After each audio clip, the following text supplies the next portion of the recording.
అనుదిన నిత్య జీవపు మాటలు. దేవుని నామానికి మహిమ కలుగునుగాక.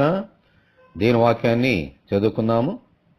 నా శ్రమలో నేను యెహోవాకు మొర్రపెట్టి తిని, నా దేవునికి ప్రార్థన చేసి తిని, ఆయన తన ఆలయములో ఆలకించి నా ప్రార్థనను అంగీకరించాను.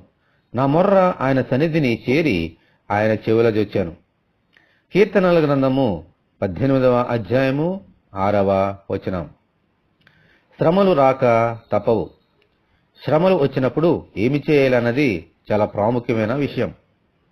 ఎందుకంటే శ్రమ దినమున నీవు కృంగిని ఎడల నీవు చాతకాని వాడవగదు అని పరిశుద్ధ లేఖనము బోధిస్తోంది.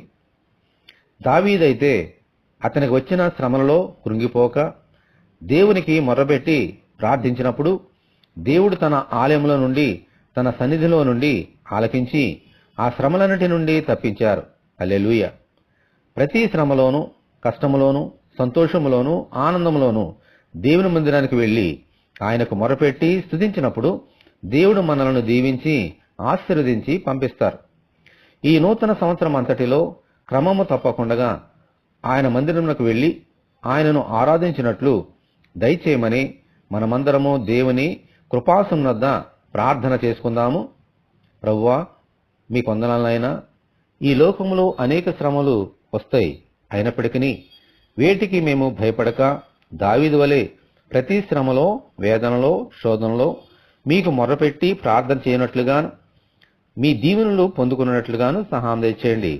మీ ఆలయంలో మేము వచ్చి ప్రార్థన చేస్తే మీరు పరిశుద్ధాలయంలో నుండి, ఆకాశంలో నుండి మా ప్రార్థన ఆలకించి ప్రభువా మమ్మల్ని దీవిస్తారని ఈ వాక్యం ద్వారా మాకు నేర్పించారు.